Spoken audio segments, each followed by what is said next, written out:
நாயை கண்டால் கல்லை காணும், கல்லை கண்டால் நாயை காணும் என்பது பழமொழி. இந்த பழமொழியில் நாம் புரிந்து கொள்வது, நாய் இருக்கும்போது கல் கிடைப்பதில்லை, கல் இருக்கும்போது நாய் இருப்பதில்லை என்றுதான். ஆனால் அது உண்மை இல்லை.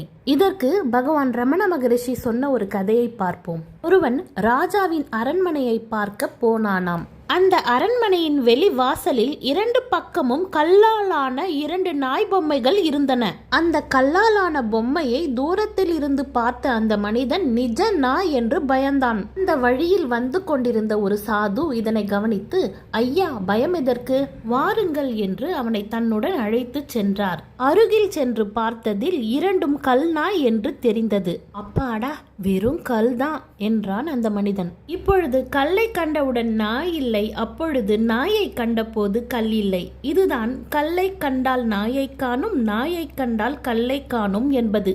அதே விதமாக உலகை நிஜம் என்று நினைத்து பார்த்தால் ஆத்மா உலகமாகவே இருக்கும்.